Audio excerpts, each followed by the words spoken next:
Main building, kami forward primary building, it's cardiac buildings are about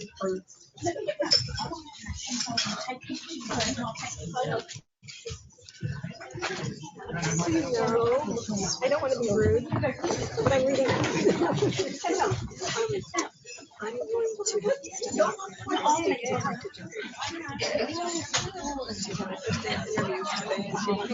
Fingers uncrossed. Yeah, I can do it.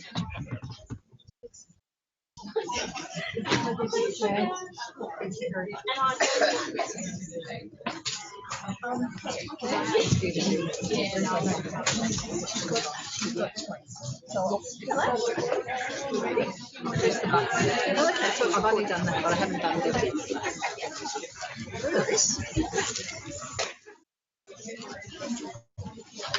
There we go. Wait. Oh, nice.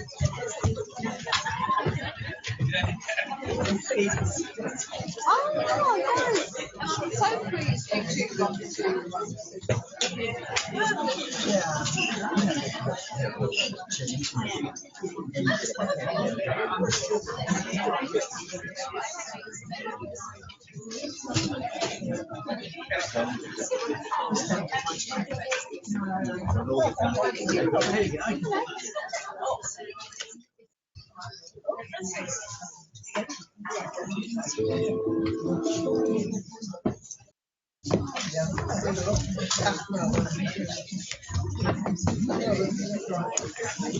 Welcome back.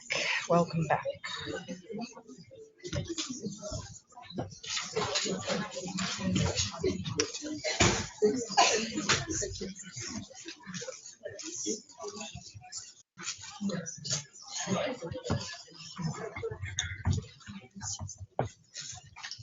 Esther around?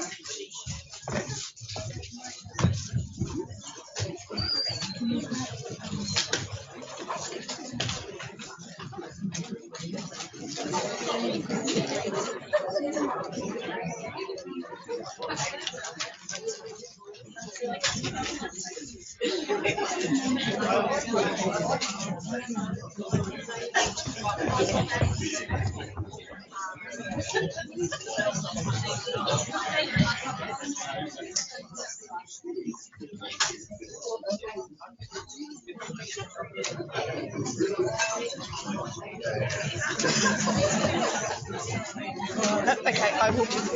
I should do something like that.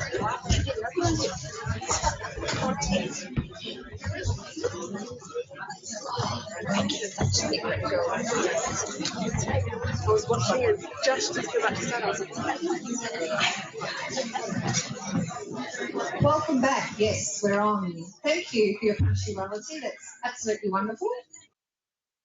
Our keynote is Deborah Jacobs. This is Deborah's first visit to Australia, so we're very excited that we chose her, or she chose us to come and share some of her experience with us. Deborah is Director of the Global Libraries Global Development Program for the Bill and Melinda Gates Foundation. This organisation does an enormous amount of work providing access to information. Deborah's CV, a short CV I should say, is actually on our blog, so I won't go into that, but please have a look. I don't want to eat into her time. Would you please welcome Deborah to the stage? Thank you. Thank you. Yes. First time, 15 years after I was first invited. So, well, this is beautiful. That's good. I'm so glad to be here with you. And now that I've been a week in Melbourne and then here, I have to say, what a waste of time waiting so long to come. And also all the cool clothes that all the Australians wear. So as mentioned, I'm Deborah Jacobs, and I lead the Global Libraries program at the Foundation. I really want to thank Jan and Marion for inviting me and for your thoroughness and thoughtfulness and kindness to me with all my questions. And I want to take another moment to congratulate my longtime friend, Christine McKenzie, for her selection as IFLA president-elect. She's going to be working really hard for us in the next 4 years. And Chris, I want you to know that I, and probably everybody else in this room, will be there to support you. So thank you so much.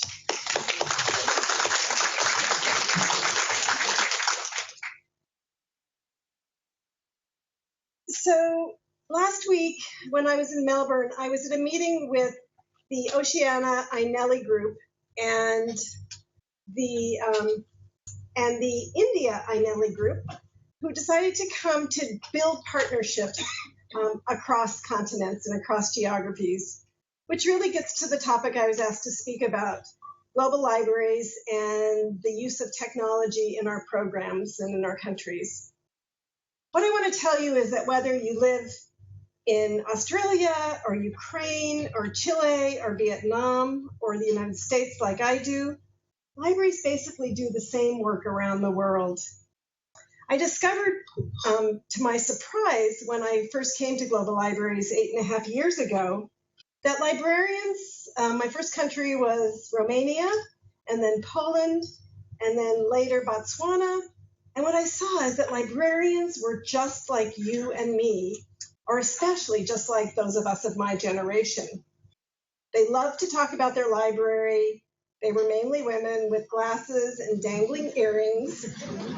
And they were talking about and leading services that they never learned in library school. And the great ones knew how to partner with their community. And they also often knew what kind of coffee or tea their mayor liked, so that when they visited, they could sweeten him or her up with a cup of favorite. We really weren't different, I saw. Our efforts for our patrons and our communities were exactly the same ones that I faced as a library director for 20 years, as a children's librarian, and as a bookmobile driver. And so I'm not going to actually talk about technology, because great librarians, as I learned years ago from a young man, a librarian in Lithuania, said to us, there's no such thing as a technology program. What made him excited and made him go to work each day is that he realized when he thinks about anything the library does, including technology, that it's just another way to bring about social change. And that's really the kinds of things we were hearing in the panels this morning. So just to give you an inkling of what I see, I'm going to show you two, if I have enough time and don't run out, 4-minute videos. And this is about Kibera, a slum outside of Nairobi, which is Kenya's capital. It's home to over 1 million people. And it's where someone who's become my friend, Mary, works. And you'll be hearing from her more, because she's going to be a future leader for all of us. So now that I've shut these down, tech support. I need you.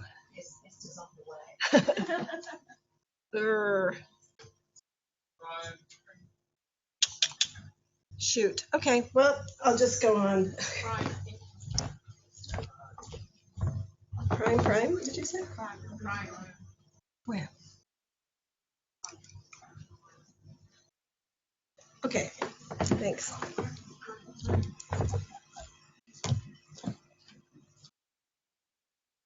Is it up? Yeah.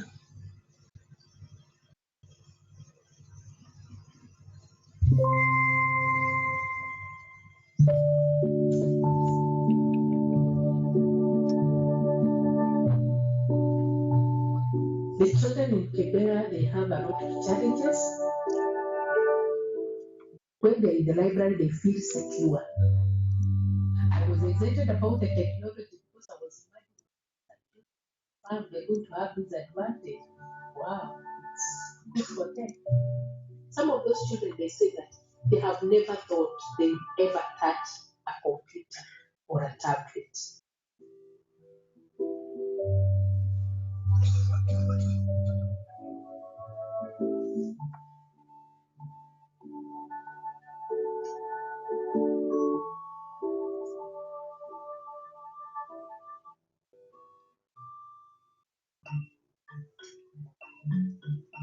e-learning is an aspect that was previously very neglected in Kenya.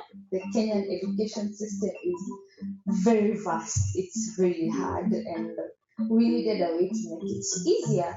We have a range of tablets specifically designed to help kids grasp the curriculum content better. The tablets have animations, they have quizzes, they have games, they have videos and songs and all these colorful pictures, and kids just learn better.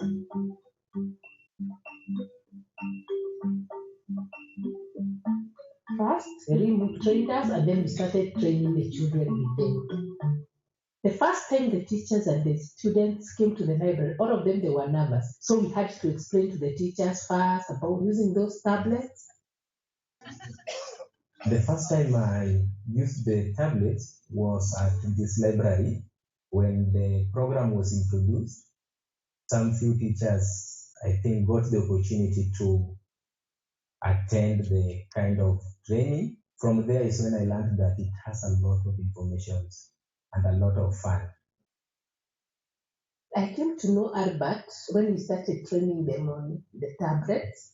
He's a very good boy, very obedient, always ready to run. I like playing football. I'm in standard 8, and I learn at Najali Primary School.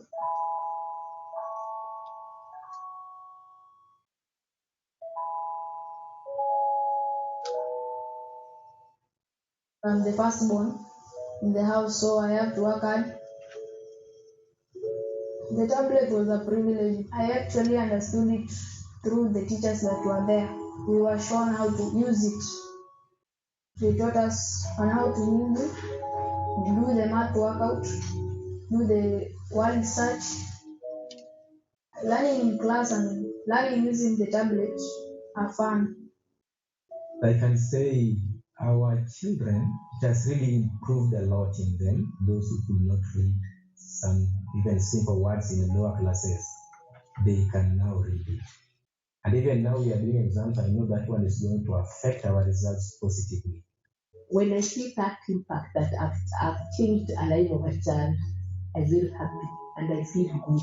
I can see that there's an impact in what I'm doing, the kind of work I'm doing.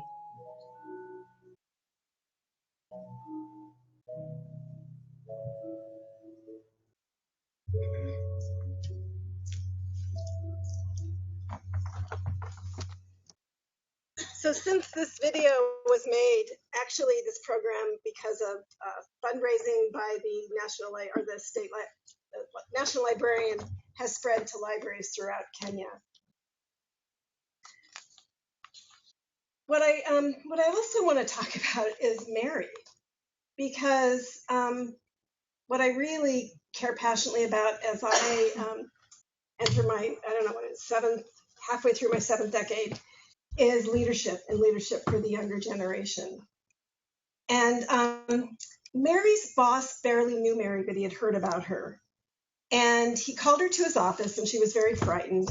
And then he assigned her to work in Kibera, where there wasn't even a building or water or anything else that was going to come. And she went home and she told me, she cried and cried to her family, what did I do wrong? If he wants me to fail, and you can see her up there, and I can hear her saying this, if he wants me to fail, why didn't he just fire me? Mary succeeded because she got her community to trust her. And she succeeded in bringing the internet to her library because she loves talking about her library like most of us do. And she got engaged in a conversation with a man at a dinner. And she didn't know who he was, but it ended up that he was the president of the major internet service provider in that part of Kenya. And so she had internet. And she succeeded by, with her community, building, taking a ramshackle space that they had found and turning it into a true library. What her boss knew, and it's something that I think we all try to do, is look for that future talent.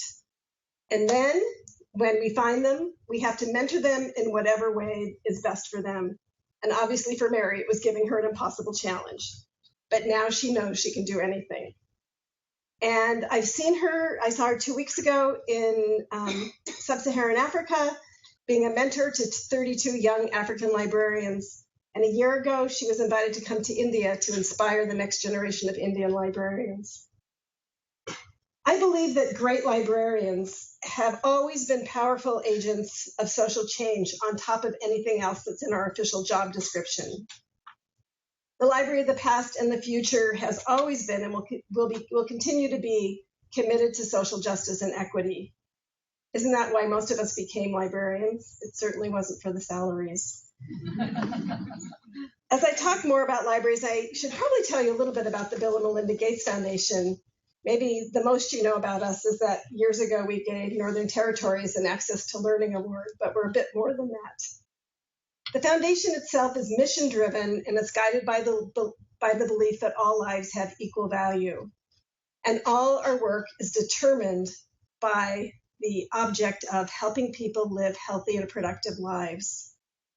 The father of Bill Gates, so Bill Gates Sr., often says that people need support regardless of the accident of where they were born. And one of the things I loved about Denise's presentation before lunch was that she herself talked about basically we have to serve everybody regardless of the accident of where they were born.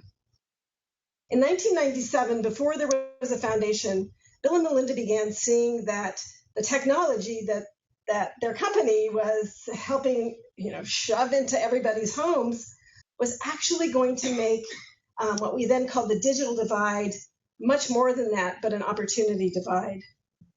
And so they thought they weren't giving money away yet, even though Bill Gates Sr. told them it was time for them to do that. And they evaluated all kinds of institutions. And they realized after looking at all of them about where could they provide support, that the favorite institution they had as children, the public library, was the right place to create a program to connect people to the internet. And that's then what happened. From 1997 to 2003, the foundation's strategic goal for libraries was, if you can reach a public library in the US, you can reach the internet. As the foundation grew and became an official foundation, in 2003, Global Libraries was asked to begin to work internationally. Our first work outside the US was a grant to Chile. Chile was chosen because Bill Gates was at a cocktail party and the president of Chile asked him if he could do for Chile what he had done for the US. So that began our international work. Chile was a great success. We replicated what we learned in the US and then grew from there to realize that while some things are, most things are the same, culture and other things are different. And we learned that last week, those of us that were with our Indian INELI partners, cultures are different. And so if you fast forward to today, Bill and Melinda have invested more than $1 billion in public libraries around the world.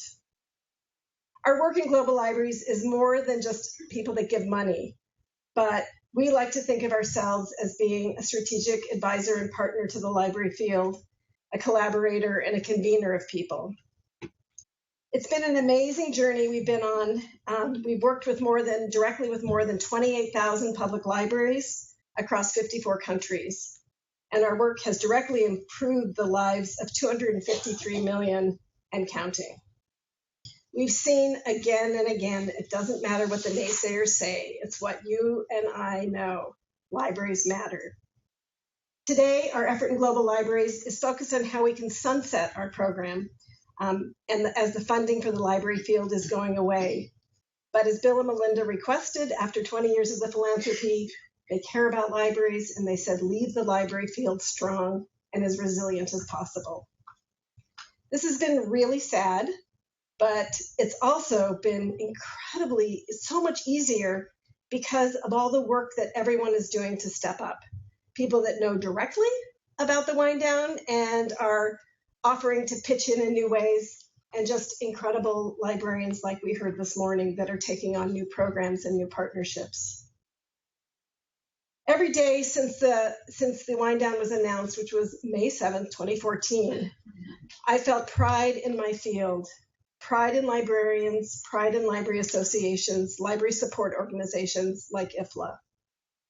Our strategic goal for 2014-2030 was to improve the lives of 1 billion information poor by positioning the world's approximately 320,000 public libraries as critical community assets and provides information through relevant programs and services. And that's where you and IFLA and other institutions and association partners come in. When you think about the best libraries, when I think about the best libraries, I think about what the staff and leaders are like. Are they bold? Are they brave? Are they willing to challenge the status quo? Are they willing to innovate?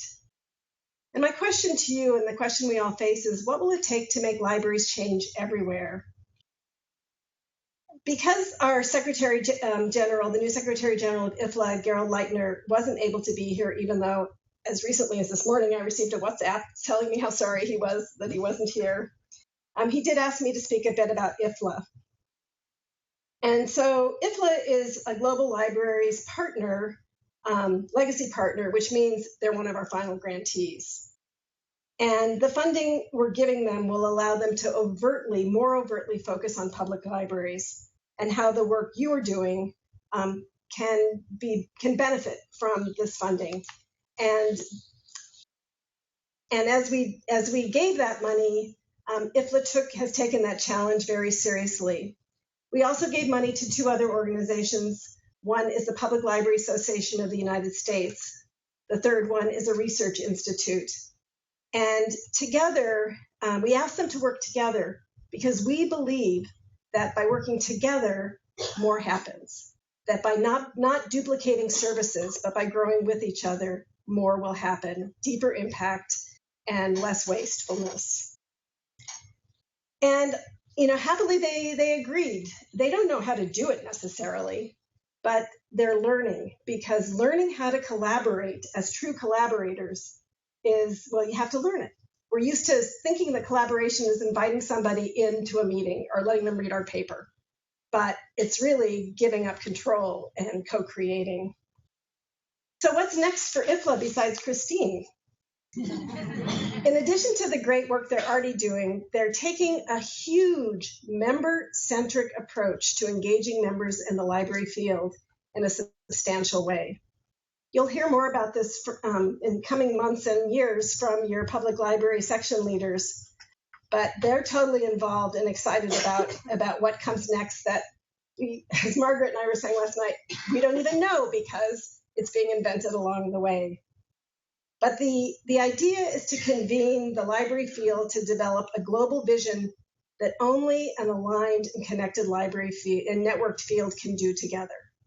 So it's not just what's the vision, but a vision that's going to take all of us pitching in together, whatever our culture or background is. The kickoff is next month, and at least 5 of us in this room, Mary and Jan, Margaret, Chris, and me will be there. And we'll learn more, and we'll be sharing it along the way.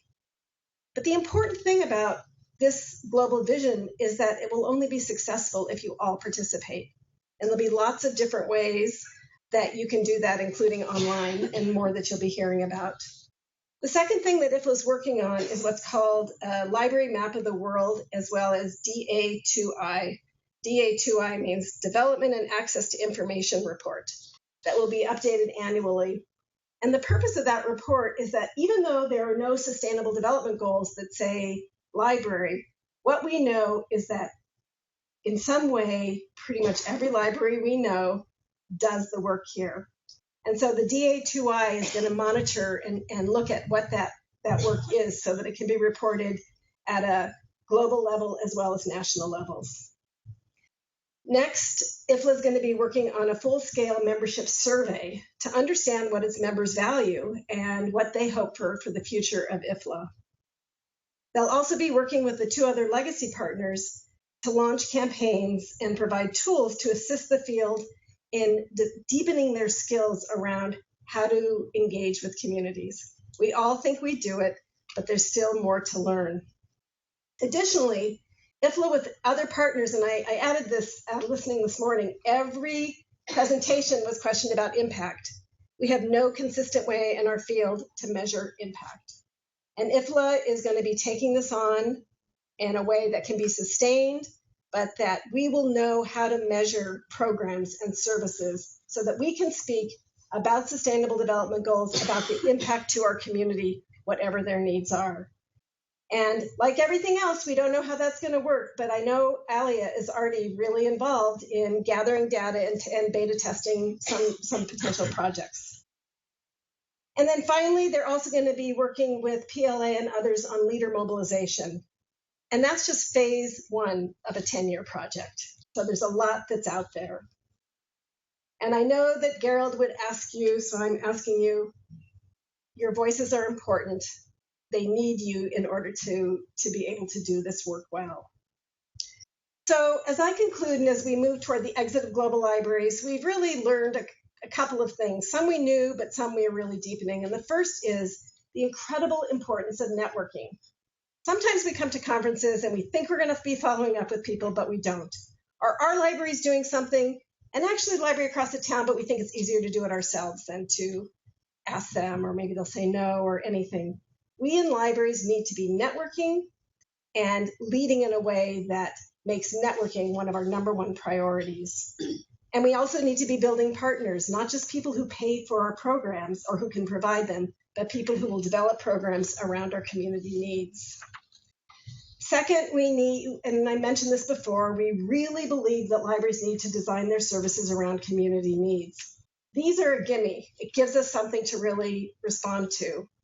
But if you haven't seen or read the Aspen Institute report that's called Rising to the Challenge, Re-envisioning Public Libraries, I can't recommend it enough.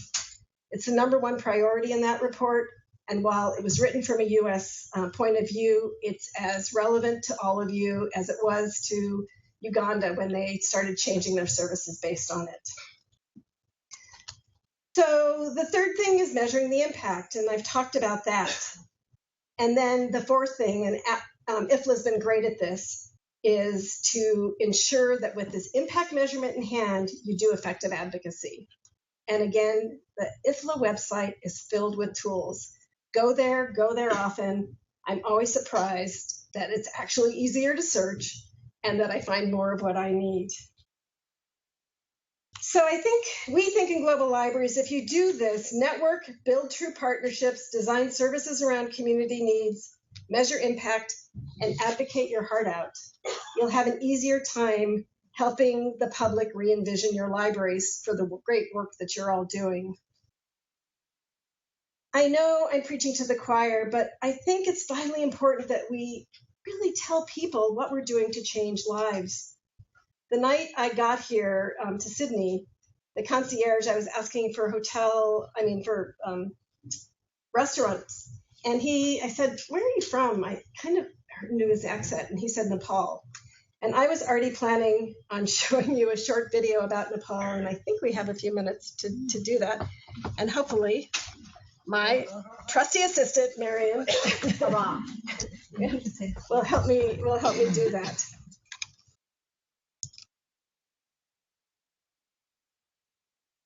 Yes, we'll have to start that again. Yeah. Okay, I might cry, so this might be the end of my speech.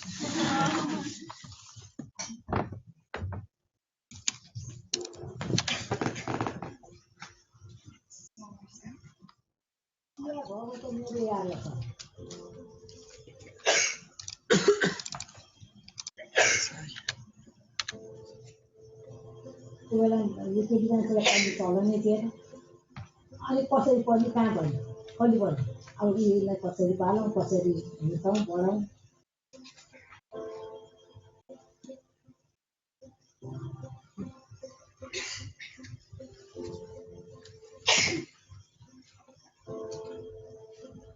Nuwako is cut off by all the services.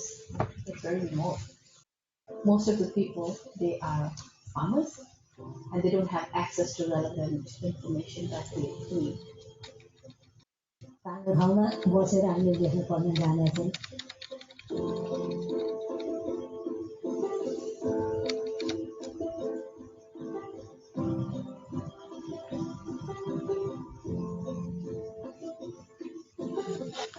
READ stands for Rural Education and Development. We do the community development through community libraries because each community is different and they have their own needs. They do different kind of activities for everyone in the community.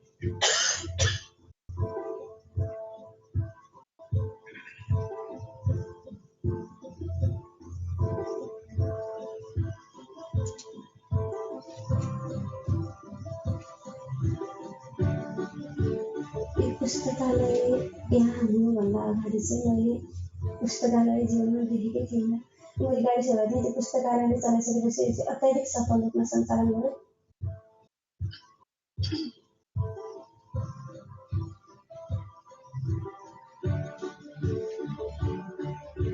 पुस्तकालय चाहिँ महिलाहरू साँच्चै हुन्छ, सबैजनाले लेख्नु पढ्न सक्नुहुन्छ। कतिपय महिलाहरू चाहिँ ओहो यस्तो पनि गर्न पाइने, हाम्रो पालामा केही पनि थिएन, ओहो पढेको भए हामी चाहिँ के गर्न सक्थ्यौँ होला। अहिले ती महिलाहरू चाहिँ एकदम पहिलाभन्दा बोल्न पनि सक्ने, सबैको अगाडि बोल्न सक्ने।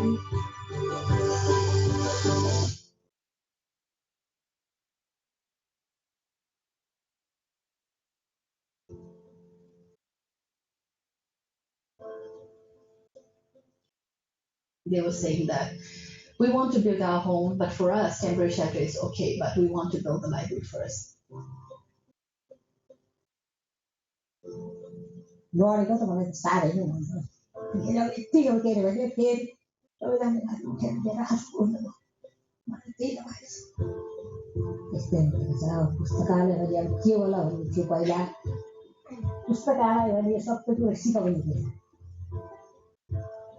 यो मुटु हो, यो मुटु, यो जग्गा पनि मुटु हो।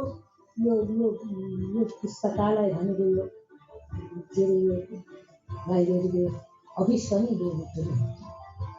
अब 85 वर्ष भयो नि, अब कतिवटा लिएर आएर मैले अहिले वर्षमा यो बनेको देख्न पाएँ हुन्छ भन्ने छ मलाई मनमा चाहिँ। भिड लाग्यो देख्न पाउँथ्यो राम्रो।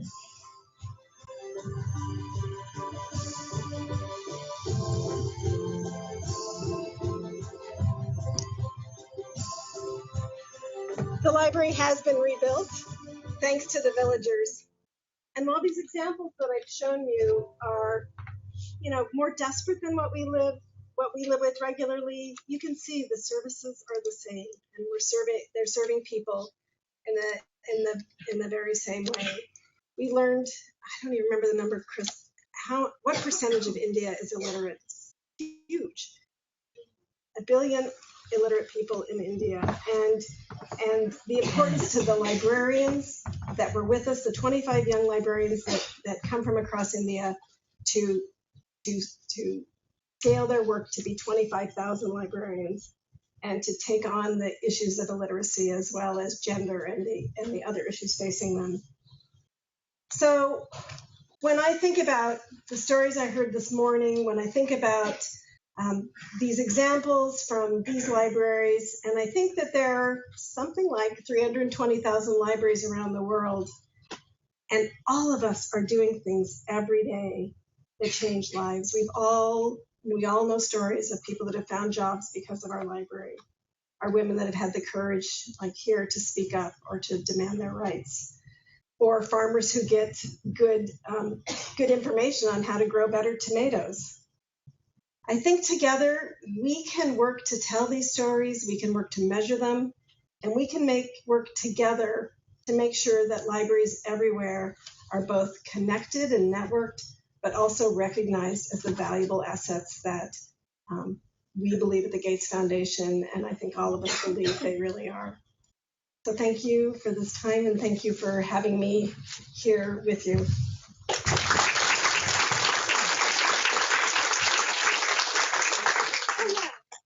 I'm happy to take a question or two, or talk to you at break.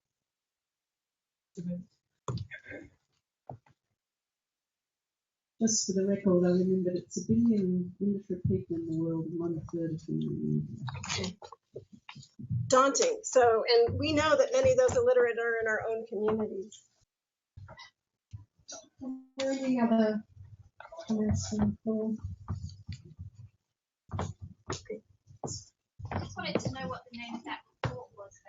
Oh, and I was trying to get the URL up, but I couldn't do that. It's the Aspen Institute, which is in Aspen, Colorado, and it's called Rising to the Challenge, Re-envisioning the Role of Libraries. And if you just write Aspen Institute, or just Aspen Institute Libraries, it's downloadable. I carry it with me everywhere I go because it's just chock full of ideas and information. And it's simple, but it's good. And I've tweeted the link if anybody's following. Thank you.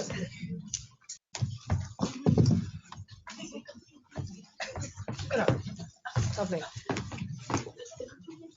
Such wonderful, wonderful stories Deborah always shares with us and about the difference that each of us can make in our community's lives. So would you please thank Deborah again very much? Thank you. Moving on, our next panel is chaired by James. James is just coming up. Could we also please have Brendan, Lightning and Rebecca? James is representing our sponsor one of our sponsors of today. James is Strategic Business Manager of Civica's Library and Education Solutions. Please welcome James. Thank you, Marianne. Very grateful to have the opportunity to part sponsor this event.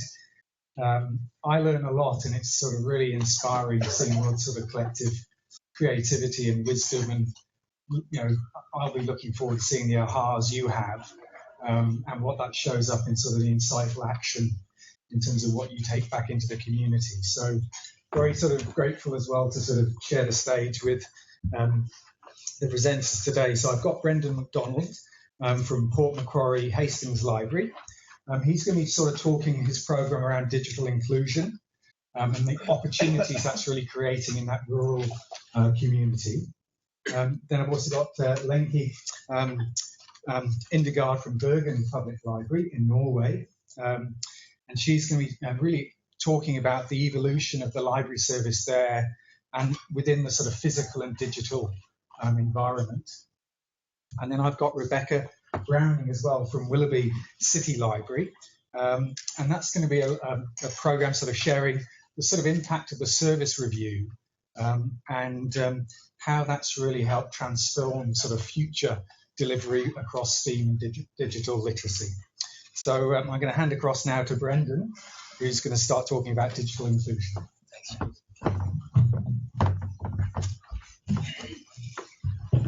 Hello.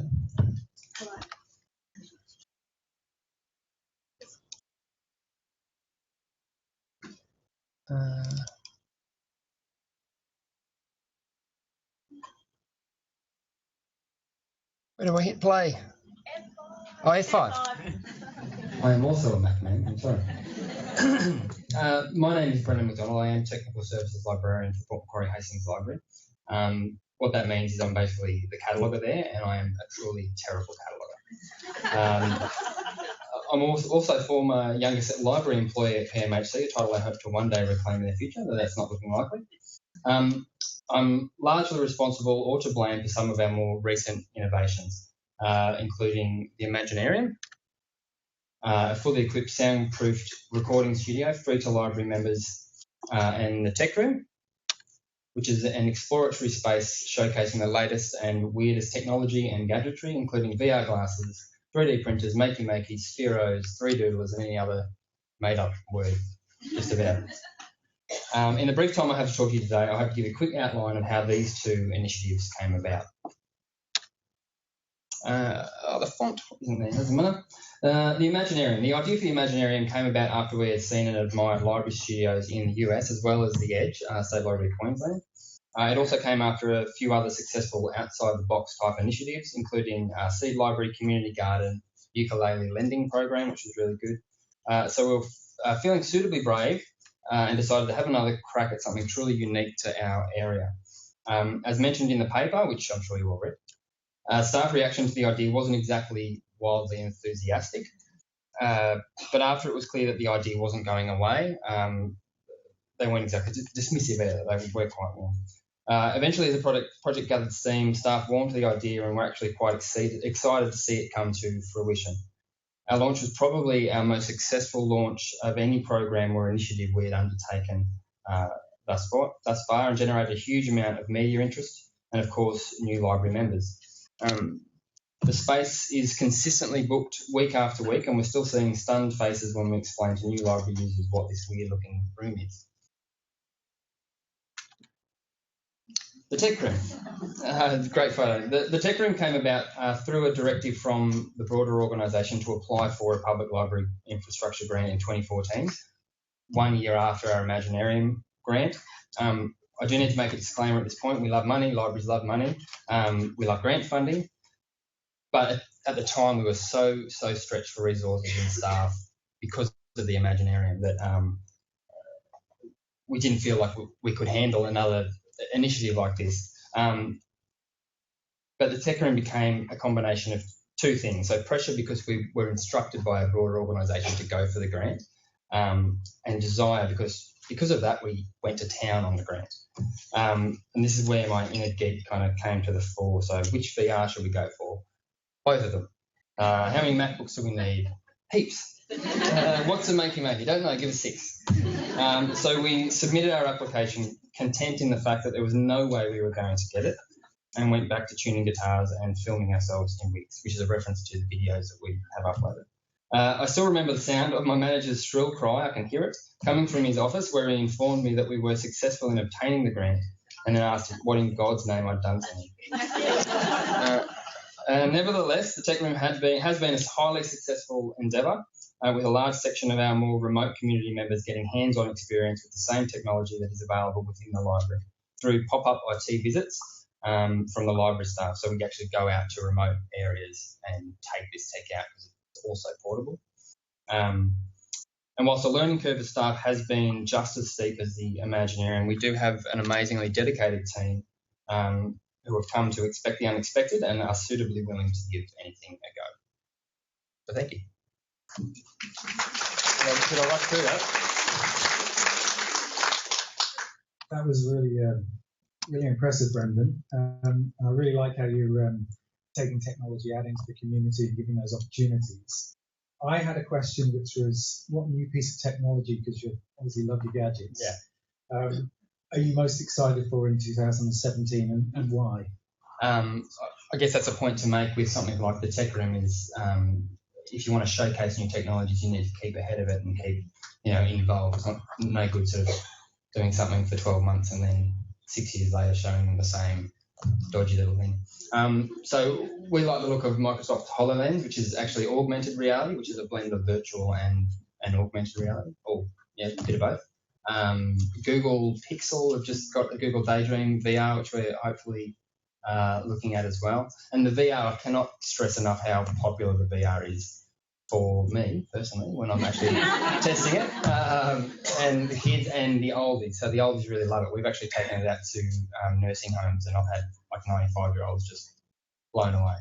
Although they do sit there when the thing ends and they don't say anything, and so it's like, is it over? They're just staring at a blank screen, which is quite cute. So more VR, I think. Yeah. Okay, thank you.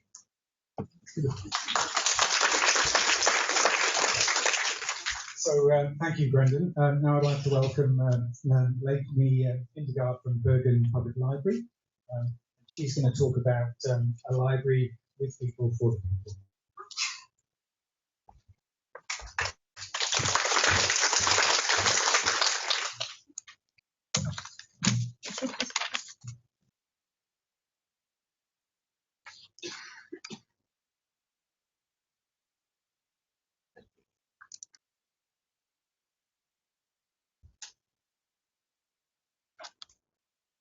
So, thank you for inviting me.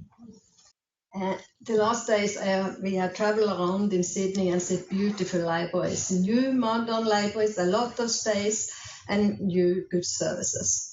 I shall tell you about my library. That is not a new library. It's an old-fashioned library. The main library is 100 years old this year, but we had good services. And I think the most of us had old-fashioned libraries. My staff was educated in the 70s and 80s, and I've not got more money from the municipality, no more, so we had to change our activities and to get new competences in the library. Oh, what? Oh, 2 or 3. I have to go back. Some statistics. You know where Norway is, I think, a small country with about 5 million inhabitants totally. In Bergen, we have 285,000 inhabitants. The library, the statistics you can see, I will not go on. We had 6 branch libraries, 2 prison libraries. We are the most used cultural institution in the city. Last year, we had 1.4 million visits. 48% of all inhabitants say that they use the public library. And we had 1,645 events. I think we are the most extrovert library in Norway. And like I say, we had so small space, so if we will develop new services, we had to make space for people. 5 years ago, as I started as a library director, we had about 800,000 books. Now we had about 600,000 books, and still like a national library. The modern public library is a big success, also in the space, the physical space. In Norway, we got a new act, a new library act in 2014, saying that the library should have a role as an independent meeting place for discussion and debate. Also, not only digital content, but also a very important meeting place for the inhabitants to come together. And our users, 44% of our users lend books. What the other people do, they use the library as a social meeting place and a learning space. We see that the library seems more important to people with immigrant background for studying, schoolwork, computer use, and socializing. And these days, you know, in Europe, we had such much refugees. So this is a big task for the libraries of today to help people to integrate in the society. And the physical library space had an important social significance. I will show you some of the projects we had to give modern good service for our user and to invite the user to our library and participate with user to make new content and new services. When I started, the staff told me that we had no services for young adults. So I took all the books out of one of our departments and invite young people from the city to come and have workshop, and we asked them, what should a library look like if you should use it? And we had studies, students from the architecture high school to create that space. That was a very important thing to do, I think.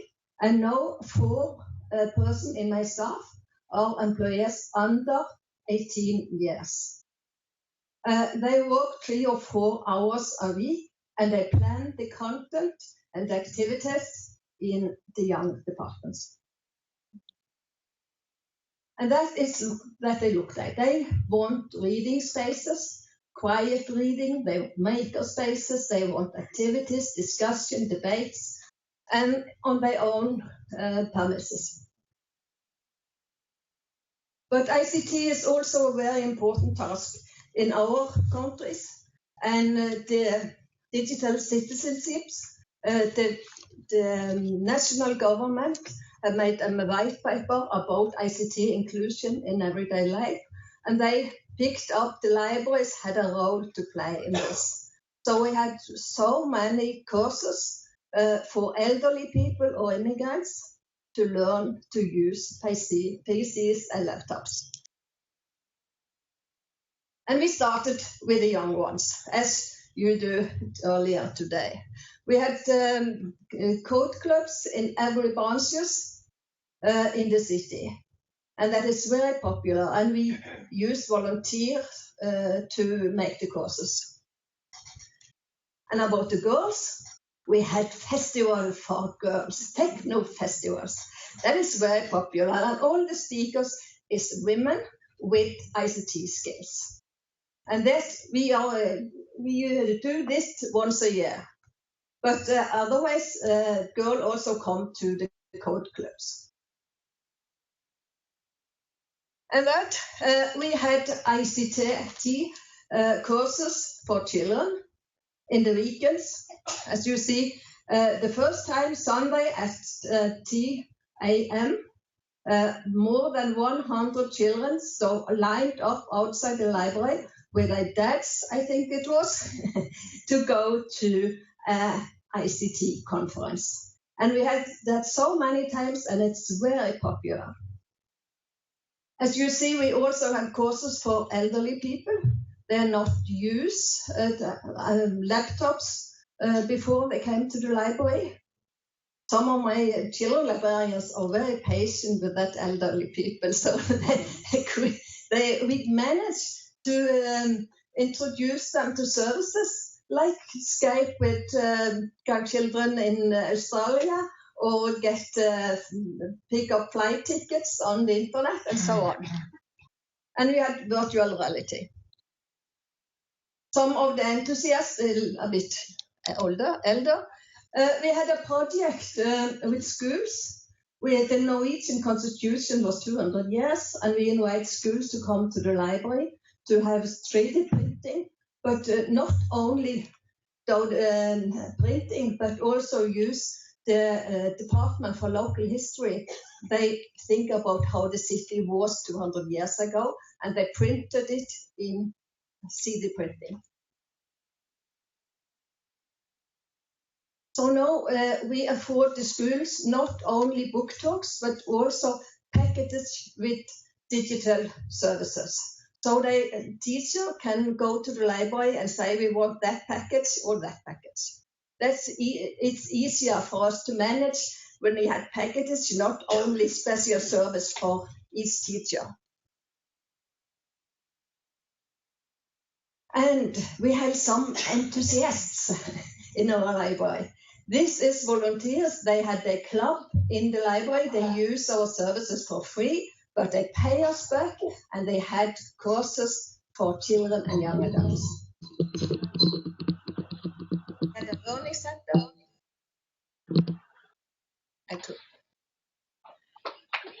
Blind.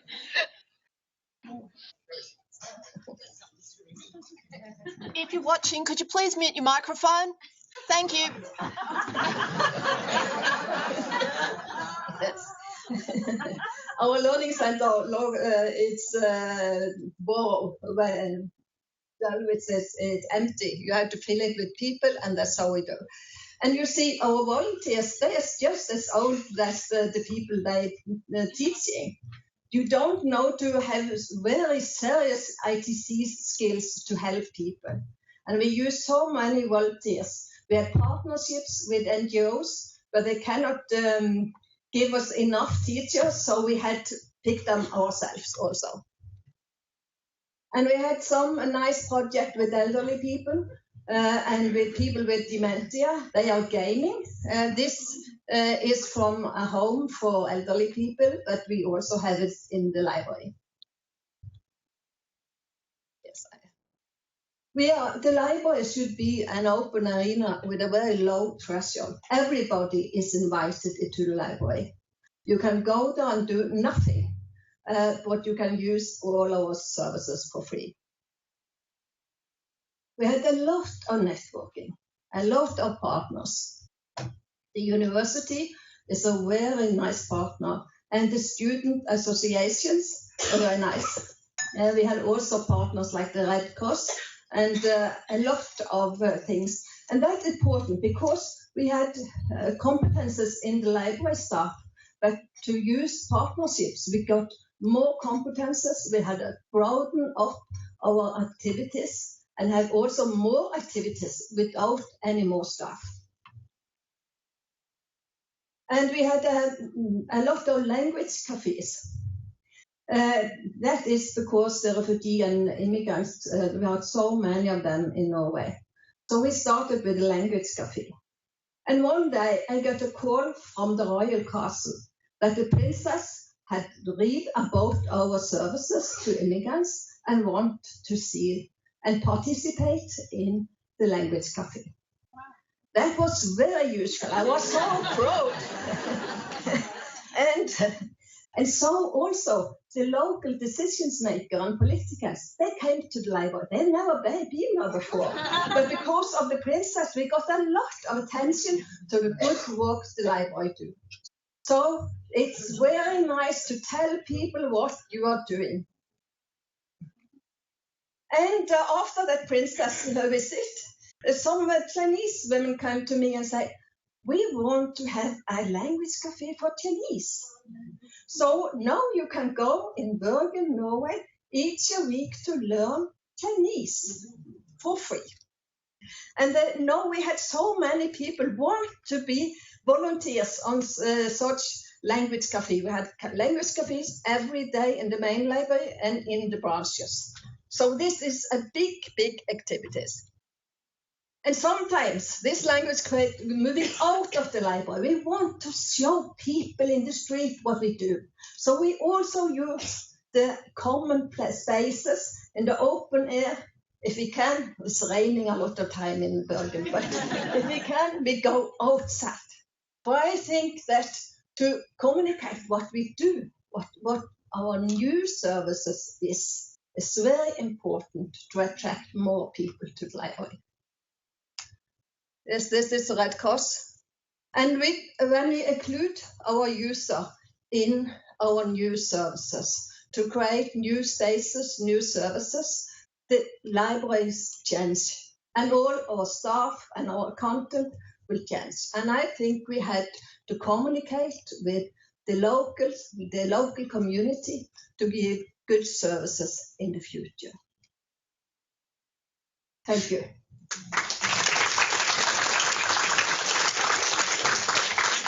Thank you, Aiken. Yeah, there's so many things you're doing there, which is just quite wonderful, and sort of that inclusion from sort of young to old.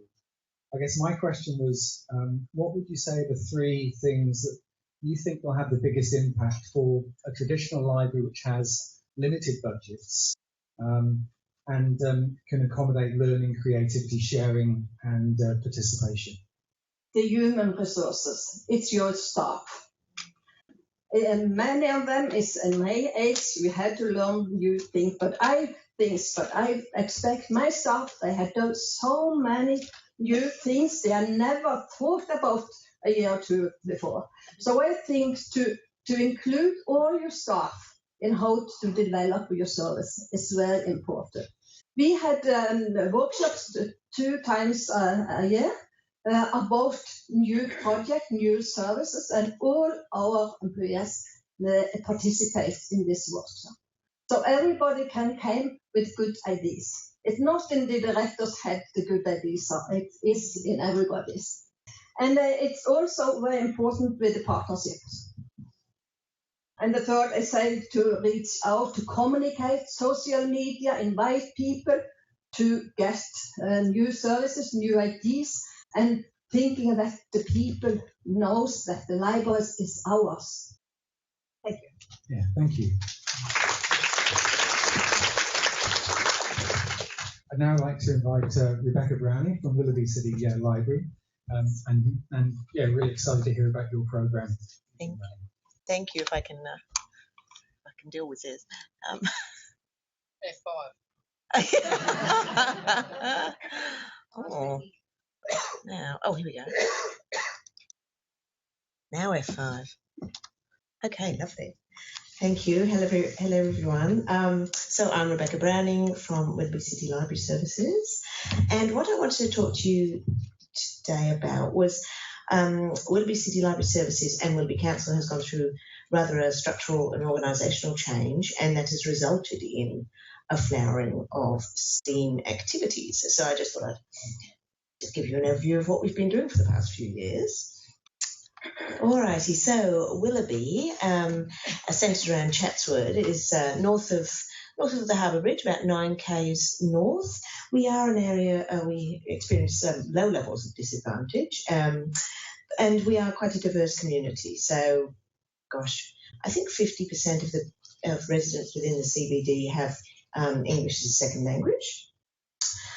So that's where we are. And what Willoughby Council did for the early decade, sort of 2003 to 2014 or so, was do a lot of building. So the lovely concourse in the Chatswood in Chatswood was built, and that's where the library actually sits. That also contains an art space, a music space. Oh gosh, there's restaurants around there. So that's where we were. So that is what council was focusing on, was an awful lot of was building, developing builders. So here we are as Bob the Builder. The library itself developed, I think, refurbished or rebuilt 5 libraries within that decade. So it was quite a busy time. As well as that, the library also instigated, now this is one of my favourite things of Chatswood Library, the RFID, and installed a rather large automatic returns unit, which is one of my favourite things. So there we've got 2 photos of it. So we were very busy for the first part of the 21st century in building across council. But then council thought, oh, actually, we better actually get our heads up. We've done all of our building. There needs to be a time for change. Now, part of that was driven by the changes to community. So here we've got the increased densification within the LGA. We've got the sale of things like the Channel 9 studios. So we've got real change in communities, as most communities are. We've got different levels, different mix of migration and higher levels of migration. We also have different things such as flexible working patterns that are affecting people. Within the Chatswood area too, we also have, we've got both parents working, we've got an awful lot of grandparents looking after the children, that sort of thing. So that's changes to our community. We also had, council was also facing the council amalgamations, which of course most people in here will be familiar with. Other changes that happened as well were the mayor in, I think it was 2013 or 2014, he'd been a councillor or member of council for 30 years. He was the mayor, I think, for about 15 of those years, a long time, but he died. He died, and the general manager resigned in the same year. So we've got these change drivers where we had a new mayor and also a new general manager, and Fit for the Future, and changes to the community. So what council did then was came up for air, it's done its building, it's got a lot of change happening externally, it thought it would have a little look at itself. So we have, who doesn't love an animal picture? So the council started to actually have a look at itself. It realised that its management structure was very, very top heavy.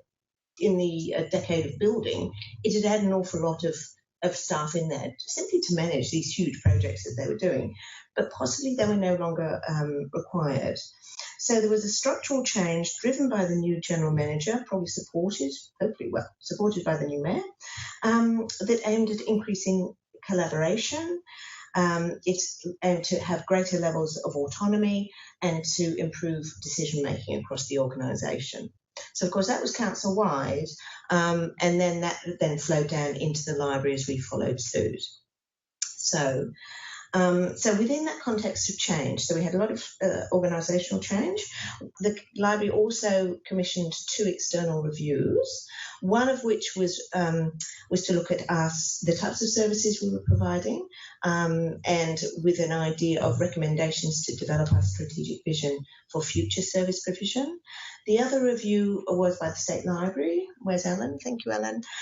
Which looked at our collection management practices. So the results, broadly speaking, of that were that we had staff who were working very, very hard, but only about 25% of them were offering were involved in face-to-face activities. An awful lot of people were stuck back of house with the old practices that we used to use. We also found that we possibly had a few too many books. Now, this was a historical thing. we've got great collections, but they're basically taking up an awful lot of space where people possibly actually want to do activities. So here we've got a couple of readers here. Actually, I have to confess they are staff models, but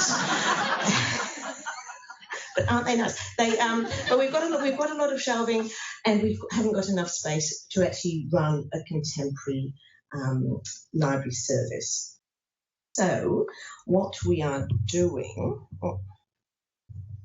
So with the support of those two external reviews and within the context of Council Ready for Change, we are implementing changes. And one of those changes has been the development of a STEM or STEAM working group. I think there was a bit of discussion as to, is it STEM, is it STEAM? We're not quite sure. But anyway, we've kept it as STEAM so we could include art in there. And so within that context of, collaboration, the working group was comprised of members of the multicultural working group, our multicultural team, our children's team, our service delivery, and our local studies team.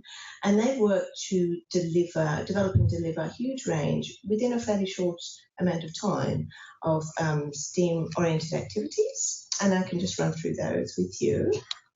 Here we are. There's a little pop-up, which isn't strictly STEAM, but it was a nice photo of the staff in their red T-shirts. Again, with a few more books there, but anyway.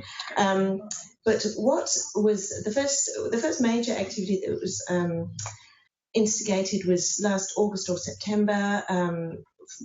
FameLab came in and gave some science talks just to start to position the library as a place for not just author talks, but expert talks and talks on science and technology. And they were very well attended by a range of ages as well, which is quite interesting.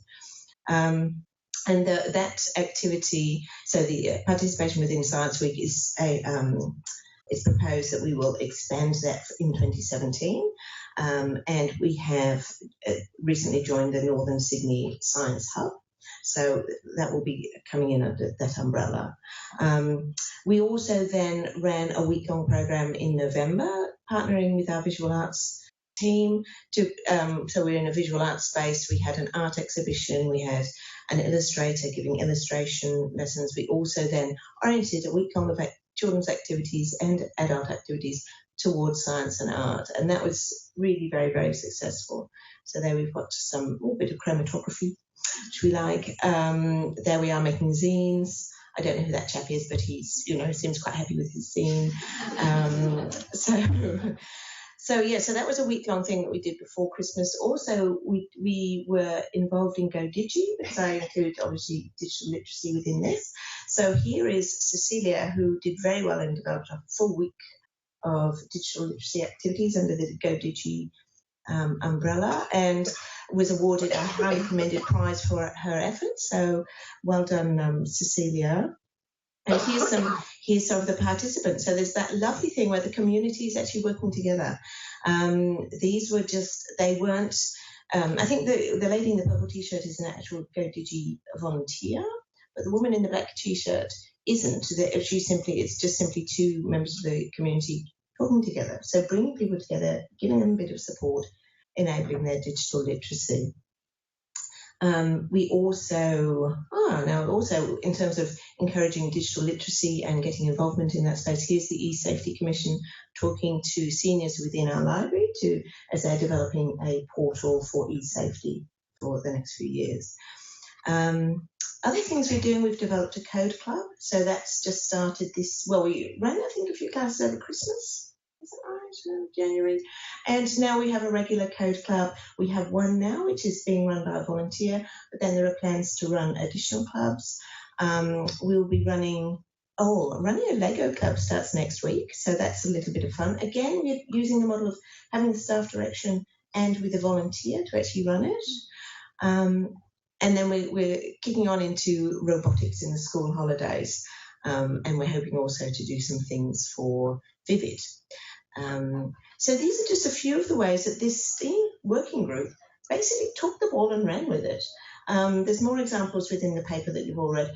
But in terms of how staff were given greater autonomy, they're working across groups and they're delivering results. And in this case, it's within the STEAM sphere. So any more? No, that's it from me. Thank you. Wonderful. Thank you, Rebecca. One question is with regards to STEAM within WCLS. Yeah. What's the number one result you believe will have the biggest positive impact on the library service and the community? Thank you. I think at the moment, I think the biggest impact is on developing staff skills, which I think is very, very important to help staff be future ready in lots of ways. The thing actually that I didn't mention was our ability, or we haven't actually got right. We've spoken about measuring outcomes and impacts. That's something that we really need to improve. So in terms of the community, I'm not sure we haven't been able to measure it yet, but I think the immediate benefits are towards staff. Thank you. Thank you. So we've still got about 15 minutes for questions from the floor. So yeah, I'd like to open that up, please, for the panel. So any. I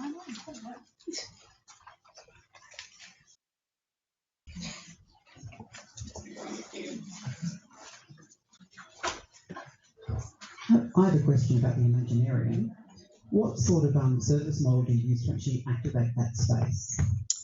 As far as the model goes, we didn't really have one. We just kind of got in and had a go, literally. So our users come in, it's available for free for library members. They actually have to be inducted to use the space. It's only a short thing. It's more of a don't unplug this, don't touch that. And a disclaimer that we don't actually provide any technical assistance. I'm probably the only one on staff that has some idea of some of the software, and only like probably a few of the programs. That hasn't stopped people saying, "Oh, I can't get sound out of it," but yeah.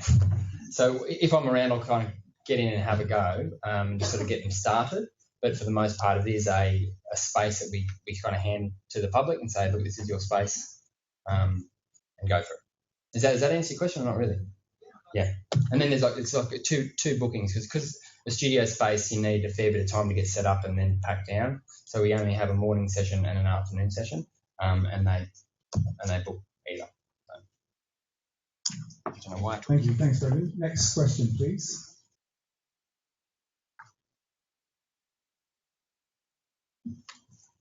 Hi, again, it's for Brendan actually. I'm interested, you said you got grants to do both of the projects that you implemented, and I imagine the grants were for all the infrastructure stuff. How did you then organise the staffing? Did you already have people allocated, or did you have to sort of work around staff that you already... No, so the Imaginarium and the tech room kind of went along the same lines where it was like, okay, let's get it happening. So myself and my library manager kind of project managed it. We had council building services people that, say, for the Imaginarium would come in and modify the space. It was an existing study room that we actually modified and turned into a soundproof room, or a room within a room, essentially. The tech room was similar. We just had to modify that slightly because it was also an existing space and an existing booked room. But yeah, so, and then it was sort of a gradual thing of getting staff on board. Firstly, selling it to them and saying, hey, this is happening. And then secondly, getting people that were keen to kind of learn a bit about it. So the Imaginarium was a little harder. Like, it took a lot of work to actually get operational, but it's set up so of a morning a staff member just switches this on, that on. I have a checklist that they do each morning and then at the end of the day. And then So it's pretty much self-help on an ongoing basis. There's no staff required. For the Imaginarium, certainly, and it has to be because we are really quite understaffed. So in doing this, we always knew that it was going to be a user-run space. The tech room is a little bit more demanding because we have to then, say with the VR, somebody has to man the VR. We have to show them the stuff. So we're working on a way to make that more kind of self-help in a way, or self-use, but that's to come. I can hear my library service going, great idea, fantastic if you can get the money for the stuff. Yeah. But this, when it comes to the staff, it's never going to happen. The because we're The staff. already because we're already stretched. Everyone's doing as much. Well, look, to be honest, I'd suggest having a look at our stats, our actual what our staff stats are, which is I think 19 FTE compared to what we actually do. And I think, without patting myself on the back, I think we've done a really good job in getting it happening. It was a lot of work to get started, but again, once it gets rolling and the staff are on board, it kind of runs itself. So, tech room less so. Thank you. Thanks. Just a question about the tech room. Is that open? I just pass you the screen.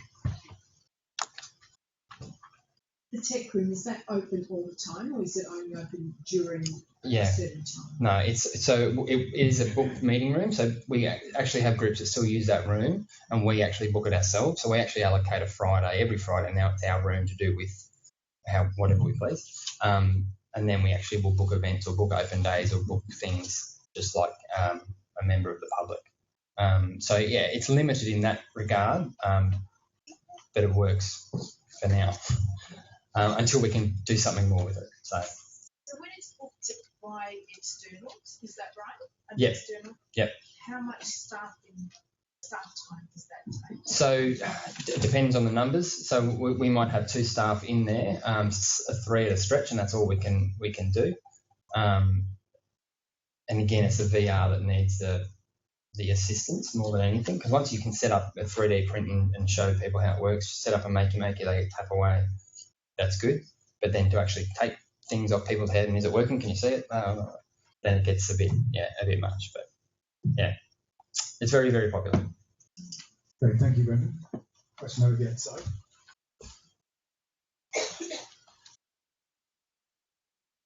This is the last one. Thank you. Thank you, Brendan. I was just wondering if you've gone down the pathway of thinking about partnerships and using volunteers for your programs. I know that in Victoria, for example, I visited a library last week and they've got quite a large learning space upstairs, which is pretty well facilitated by the library, but they're not necessarily running the programs. So I was just wondering. We certainly discussed it at the start on both projects. It hasn't eventuated yet. We've had people register interest, certainly, but it's at the moment it's a lot of, well, if it ain't broke, don't fix it, don't change it. So we're just sort of going along that path. We do have people that book, say, the Imaginarium that are, say, audio engineers, and they'll actually sort of almost source their own work. So we give them a space, they come in and have a client that actually comes in and does stuff, but that's entirely up to them. And the tech room's about the same. So it's still, I don't know, it's still our little baby. We're not quite ready to hand it over, I think. So thanks. Great, thank you. And thank you, Brendan. Thanks, Rebecca, and thanks, Lakeith. If we can give them all a hand, please. Thank you very much.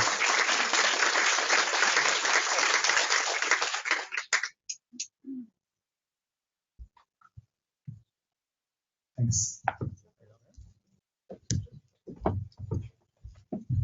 Just handing over to Margaret Allen, CEO of the State Library of Western Australia. And if we could have Cheryl, Ellen, Andrea and Lillian. Okay, I think we're going right through to the close. We don't have an afternoon tea break, so I'm going to get you all to stand up and, jiggle a bit and stretch while we get ourselves organised, because then we'll be going right through to close.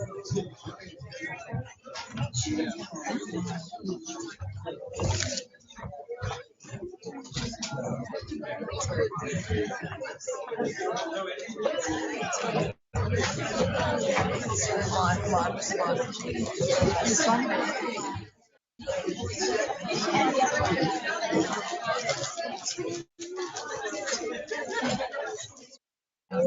Maybe I've done something.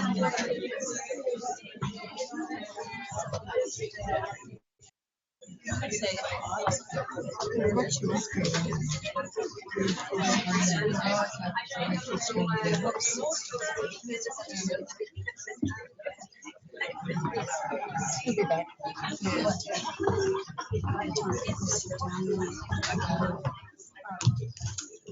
Okay, well, if we can all take our seats and then we'll get a start. So welcome to our next session. I would also like to acknowledge the traditional owners on the land on which we're meeting today and pay my respects to their elders, past, present and emerging. And I'd also like to welcome those of us joining on the streaming, the people out in streaming land. It's great that you're here, and isn't it great to be able to use technology to make this go a lot further. So we've got 3 papers today. We have Cheryl Parrott from the City of Perth Library, and I'm really pleased that I'm able to chair a session with my colleague from Perth. And if you come to the West, please do. They have the most magnificent library, is the only way in which I can describe it. It's truly wonderful. I'm very jealous. We have Ellen Forsyth and Andrea Kerr from the State Library of New South Wales here that will present a paper, and Lillian Pack from Hutt City Libraries in New Zealand. So I'm now going to hand over to Cheryl, although it looks like her presentation is still doing something. So You'll be there. Thank you, Margaret. Hello. I was going to start today with a question, but I think it's been answered several times already today. What can libraries do to make a home for STEAM in our city or town? For the City of Perth, it was to engage our community in a conversation. We thought it was as good a place as any to start. So today I'd like to share a story about Knowledge Week 2016, a program hosted at the City of Perth Library. So it's no surprise that the setting for our story is Perth. Perth is the rapidly growing capital city, it's getting there, of the state of Western Australia. It's located on the Indian Ocean rim. We're actually a time zone away from here. It's 3 hours earlier in Perth. Perth is home to 2 million people and is consistently rated in the top most livable cities in the world. Perth's wealth has been built as a service centre for the vast mining and resources sector. I'm not sure whether we can make that full screen, can we? No. Sorry. Page down. Oops, page up. Okay. You can just look at the pictures. Okay. That's our fabulous building that Margaret was telling you about. I did leave some booklets and some brochures. I think all the booklets are gone now. Back to the story. Perth's wealth has been built as a service centre for the vast mining and natural resources sector. This sector has made sustained investment in research and development, human capital and technical leadership. This investment provides leverage for other industries to create innovation and new generation opportunities. So why? What was the problem that Knowledge Week sought to address? It's a well-documented fact that Australia is not generating educational attainment in STEM subjects. This is further exacerbated by low uptake of maths and science subjects by students, particularly female students. This is all happening at a time when competency in STEM subjects is crucial for the successful shift to a knowledge economy. The move to a knowledge economy is reliant on technical leadership and the ability to transition current skills to new knowledge-based industries. It's essential to refocus on science, technology and innovation, engineering, mathematics, but we mustn't forget the importance of human understanding that comes from arts, letters and humanities. I'll see if I can get some more pictures for you. So how were we going to start this conversation? Our solution was to create a partnership with Knowledge Society. Our colleagues at Knowledge Society, the creators of Knowledge Week, approached the City of Perth Library about hosting a week of activities. The aim of the week, or the aim of the activities, was to spark conversation about Perth's future in science and technology. by bringing representatives from industry, philanthropy, academia and the public, and to invite people from all walks of life to participate in a diverse range of presentations and events. And I'll show you another lovely photo of our beautiful library, if you can see that. So, page down. Oh, there's a little video about, not sure whether it'll work.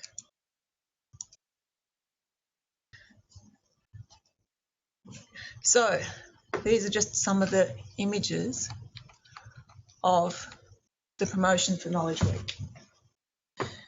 The impetus for Knowledge Week was the new award-winning City of Perth Library, which you could see in the other slides. It was the hero space for the week. Knowledge Week drew attendees from across the community and city's workforce, creating a diverse mix of participants. The Knowledge Week program was developed in conjunction with several organisations, resulting in an interesting program ranging from astronomy and virtual reality to deep conversation about Perth's future as a technology and innovation centre. So what did Knowledge Week achieve? There are three things that was the ultimate outcome were: to demonstrate the power of libraries and their importance now, the power of technology and innovation to draw new audiences, and the power of partnerships to achieve high-impact programs and host new collaborations. The immediate outcomes of Knowledge Week were we attracted around 1,000 participants. We had media coverage by our state newspaper, the West Australian. We had excellent social media engagement and achieved a strong narrative throughout the week.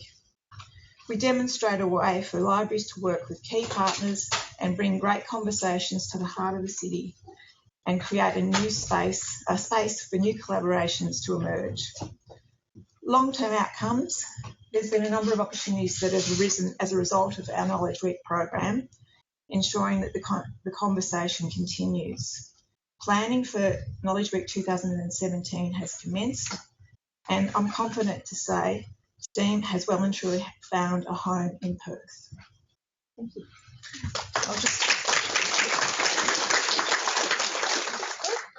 Thanks, Cheryl. A question. Your presentation is concentrated around Information Week, so a particular week, and about 1,000 participants. I guess my question is, has it translated into those people being regular library users? Have you seen engagement in the broader library programs, or do you think their interest is just around the STEM agenda?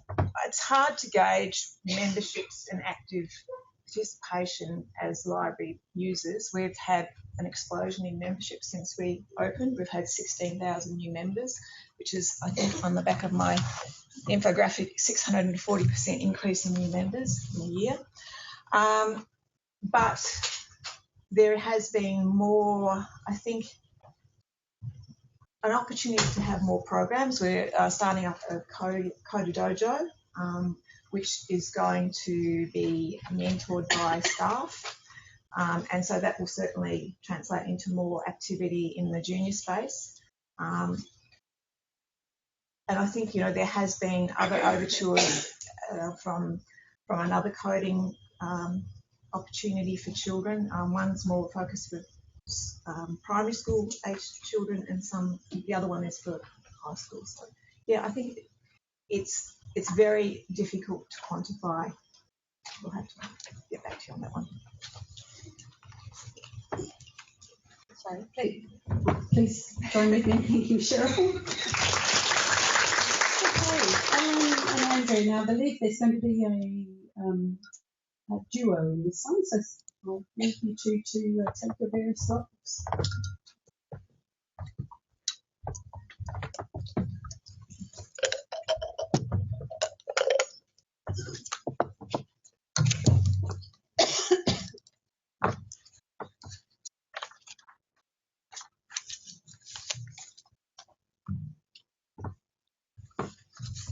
Hi, thank you. I'm Andrea and this is Ellen, and this is a paper that we've co-written with Miley Joseph, who can't be with us today. Okay, so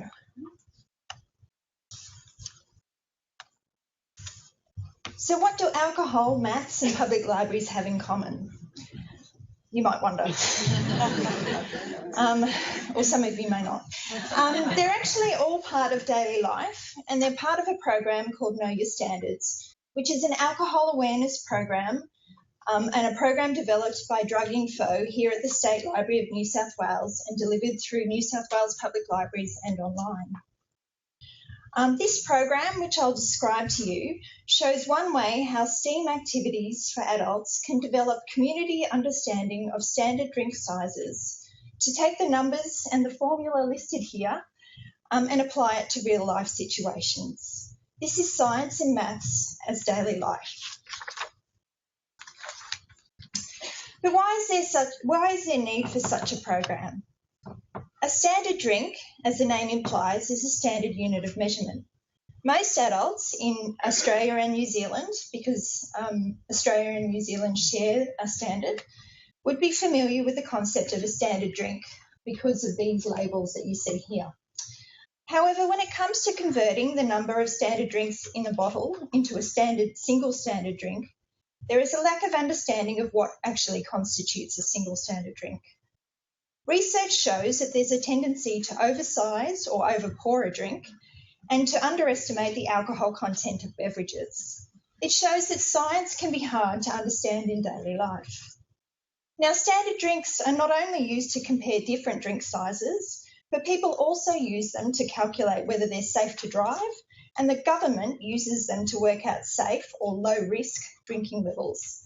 So having an awareness of what constitutes a standard drink is also important for health and social reasons. The Know Your Standards program aims to provide community members with information and resources to improve the knowledge and awareness of standard drinks in the community.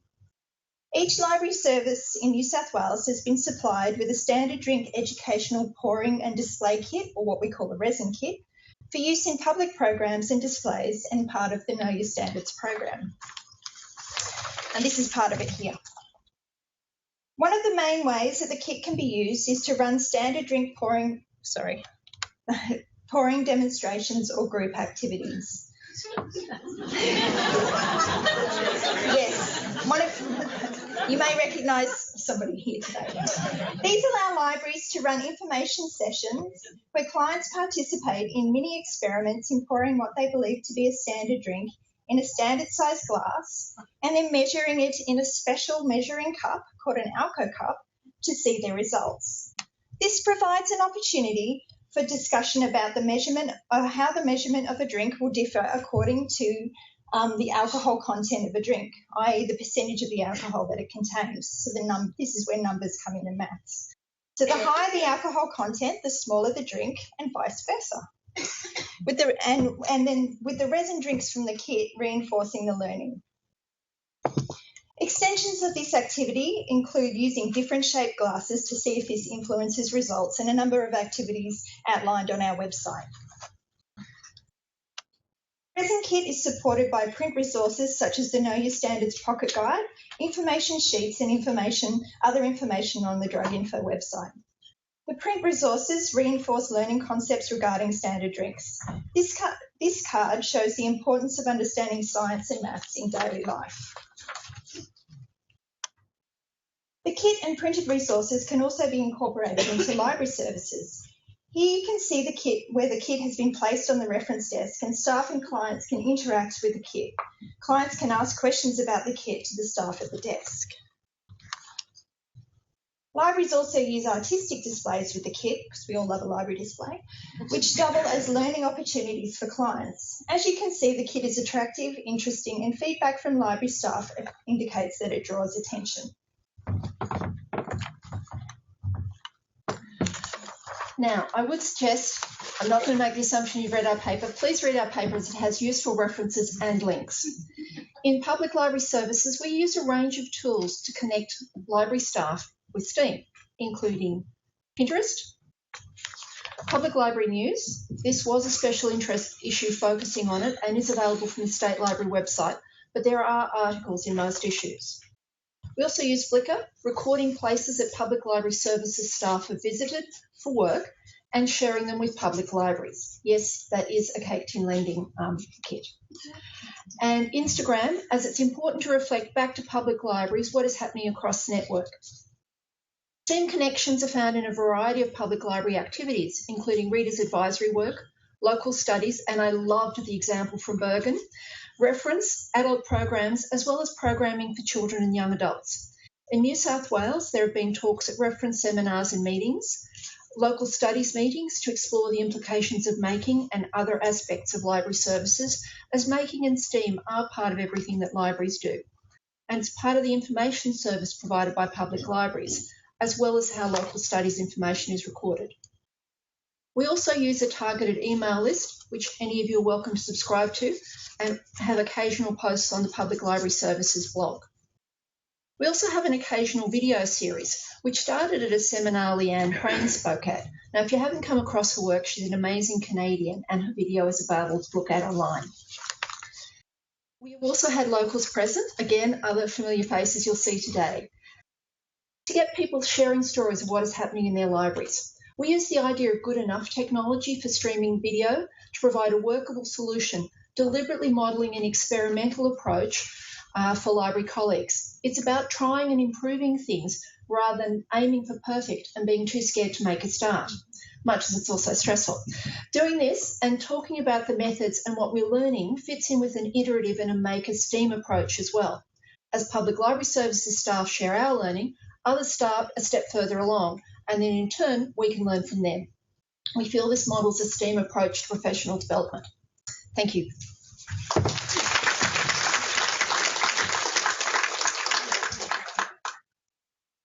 Thank you, Ellen and Andrew. Now, I have a question really from the perspective of State Library of New South Wales and providing that support across the public library network.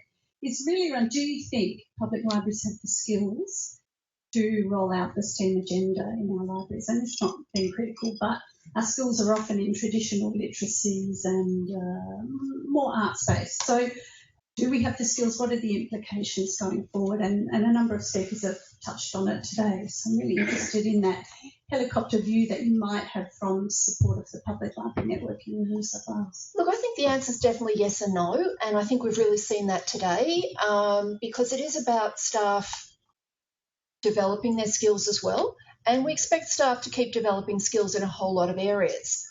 That some people really struggle with some science elements. That's still learnable. And I do think it is about building on a whole lot of skills, and it's also bringing in skills from outside workplaces into workplaces. Libraries are great for using our whole of life experience as part of our what can work in work. So I think this is part of it. But there are also times when call on specialists elsewhere as well. But definitely a mixed model, because I think it's actually an avoidance if library staff are not developing and furthering the skills in this area. I think this is kind of career survival work, not optional. Okay, well, do you want to add to that, Andrew?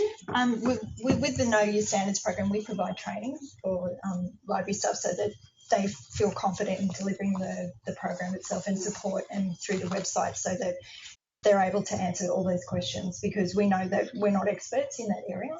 So that's part of it, is providing training in that area so that people can deliver that information. Because I know myself, I'm not a drug and alcohol worker, but it's about providing that information for that. Great. Please join me in thanking Andrew and Alex. Okay, our final presentation is Lillian Pack from Hutt City Libraries in New Zealand.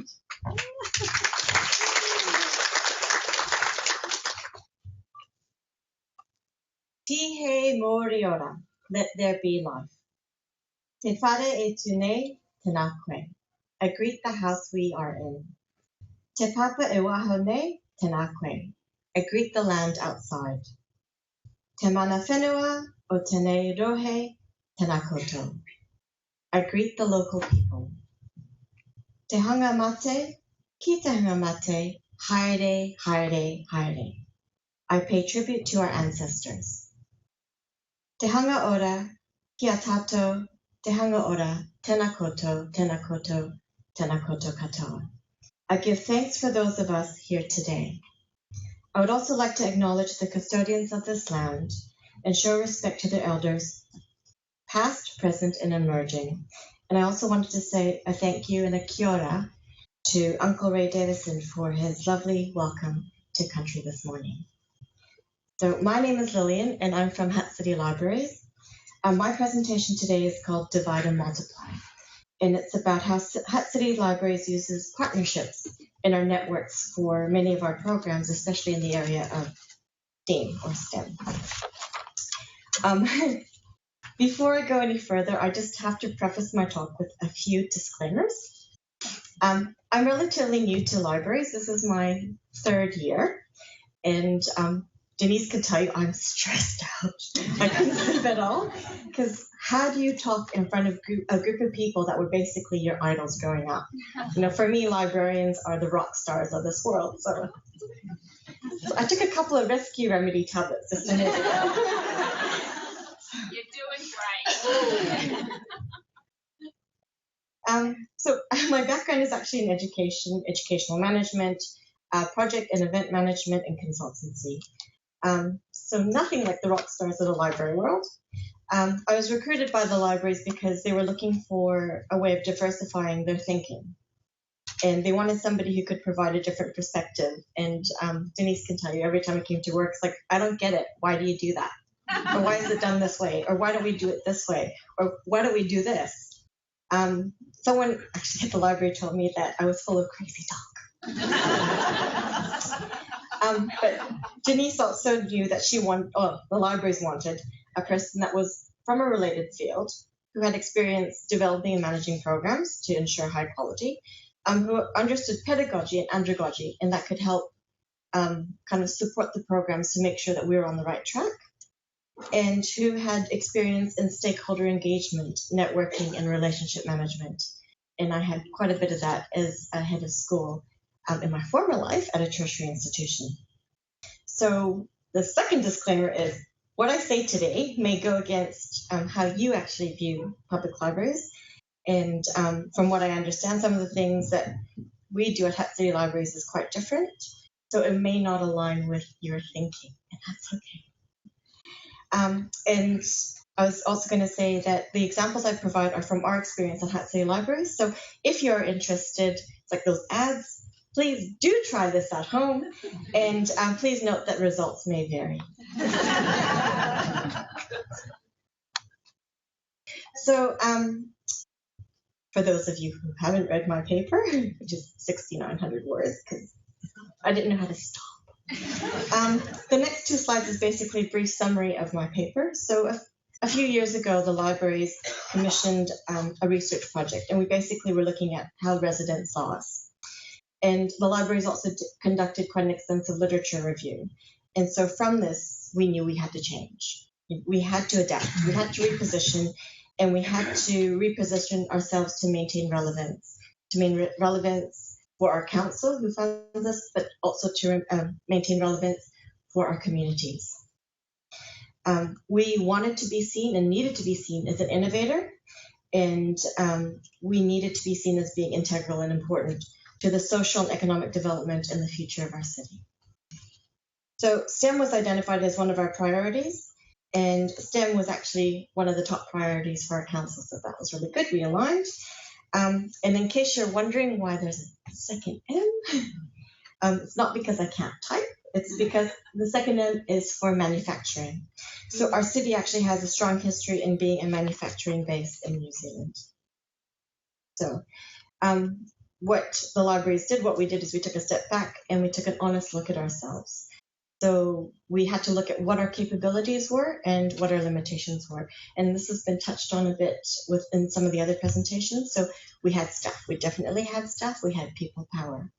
We have great spaces. Our library actually has 8 well-positioned sites throughout the city. So we have great coverage across the city. Basically, wherever you go, you're going to find a library. We had enthusiasm and commitment, and we had the trust of our residents.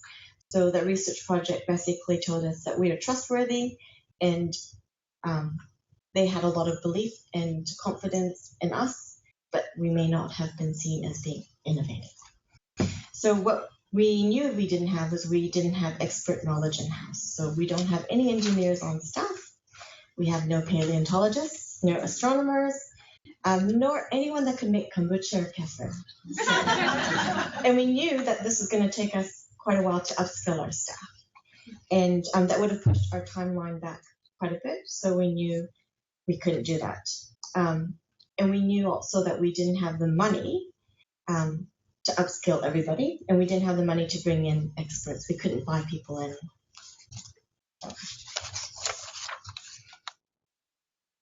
So what we did is what we still do with our programs. We look at whenever we have a new program, what are the various tasks, responsibilities, duties, skills, content, all of that that's required. And then we divide them up. So we look at what the libraries can do and what we can do well. And we look at what we would need help from an external source. And if we can do it in-house, we definitely do. So we have belief in ourselves and what we're capable of. Where we can't, we acknowledge this. And we know that, like, to me, all librarians are superheroes, but I think the library staff know that they're not experts in everything, and they don't want to come across as experts in everything. So we look for potential partners. We look for partners with credibility. We look for partners with a good, solid reputation who are respected in their fields. We look for strategic partners and partners who can actually help us with our reputation and introduce us to new networks. And we're also looking for an authoritative voice. So what happens next is we approach them. And we approach them with a value proposition. So I go and I say, hey, guess what? We have this really exciting, invaluable opportunity for you to work with us. No money. We can't offer any money, but you get this wonderful experience.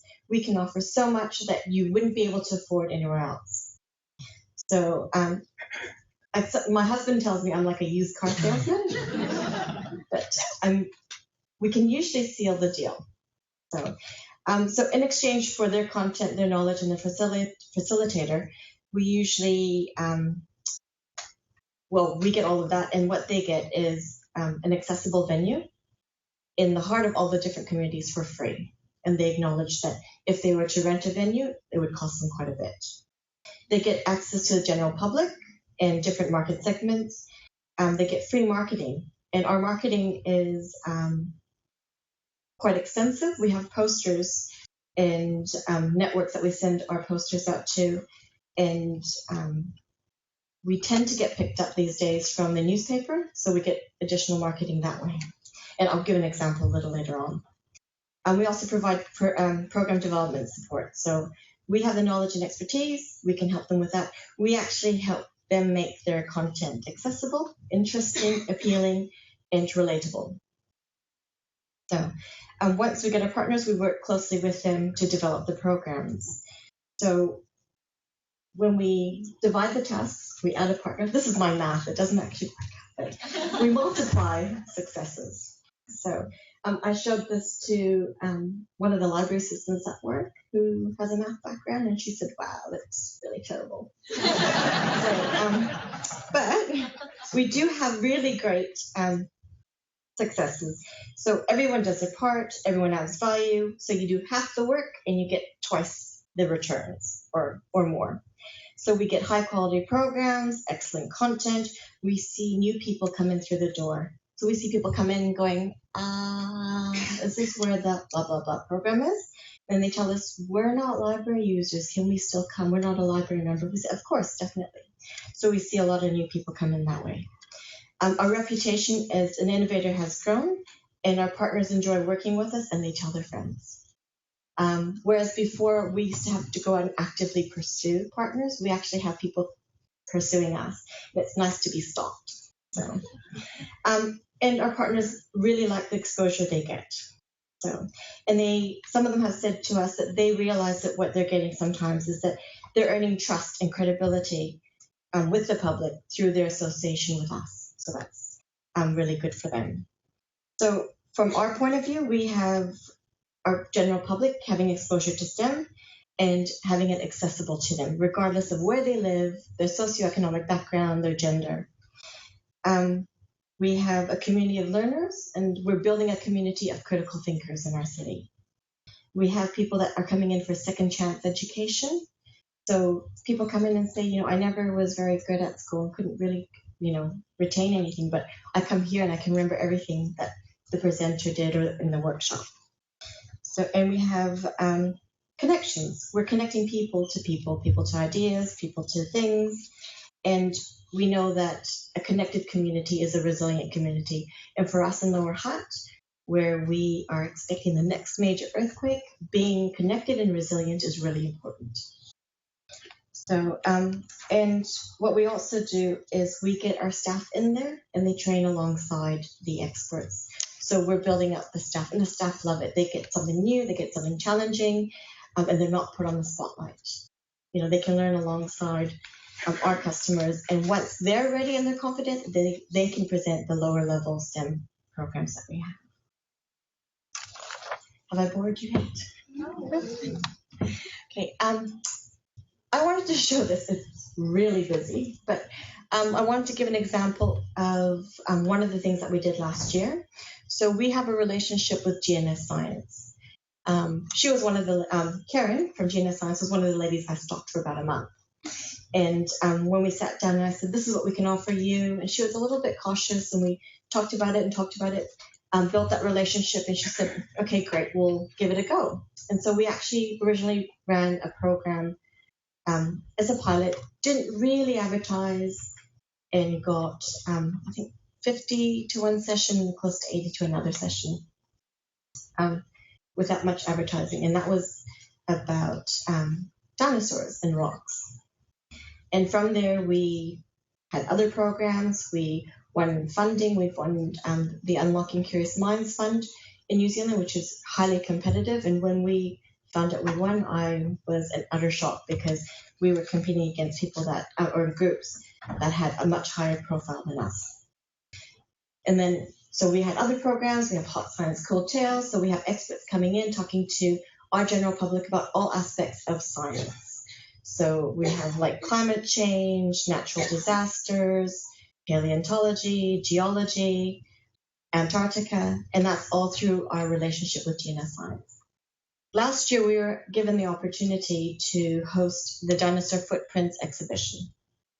So this is a nationally touring exhibition, and if you can see, the final visitor number was 278,867, and that was across 11 venues in New Zealand. I don't know if you guys have been to the thriving metropolis of Hutt City, but we're not that large. We're about 98,000 people. But when we had the exhibit at our library, we had 52,426 visitors. So I think that was a bit of a success.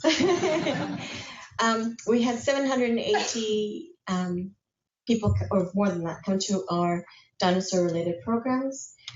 This would have been higher, but we capped some of the programs to make sure that it was quite intimate for our customers.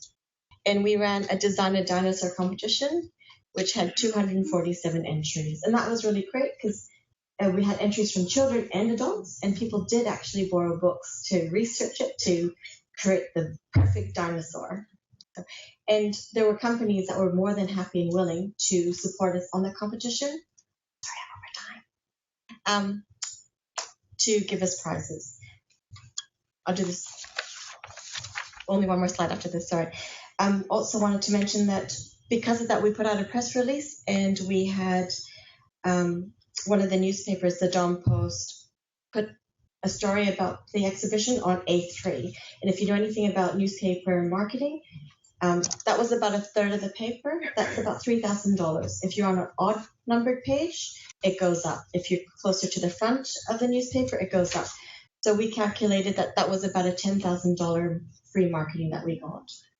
And we also have What's the Story, which is our monthly library thing in the local newspaper, and that's worth several $100s.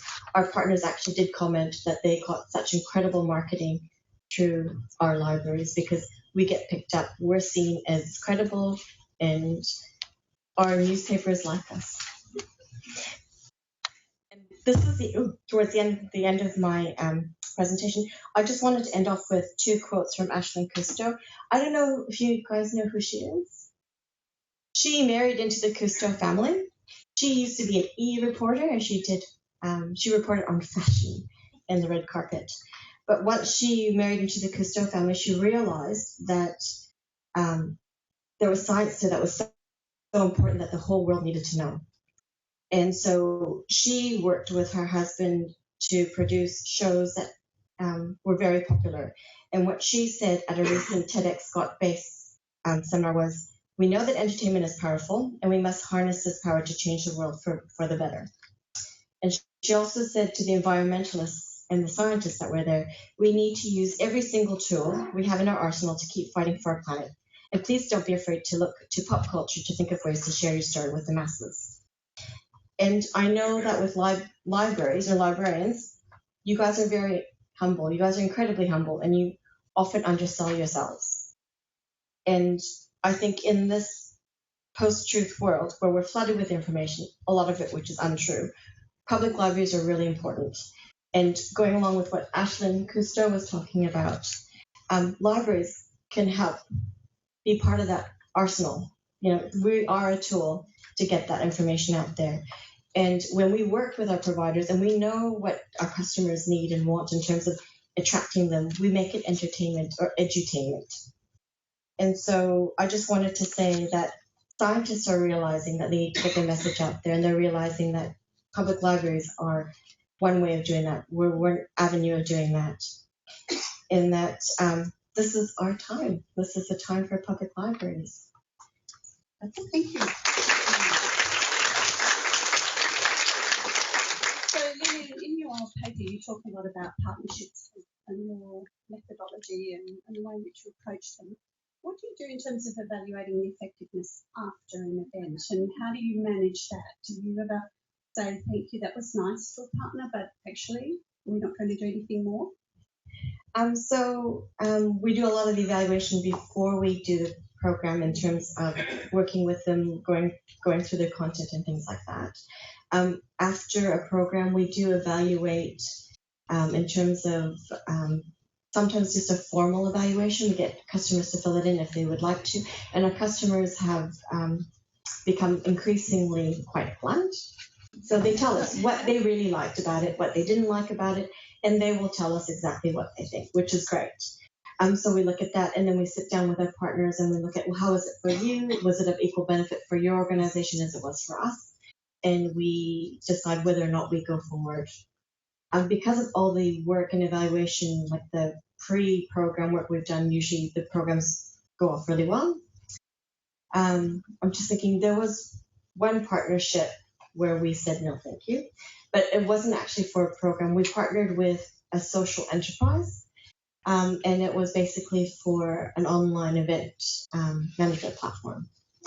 And it was, when we started, the whole thing was, the focus was lifelong learning, was about community education, community engagement, and assessing community need and filling those needs.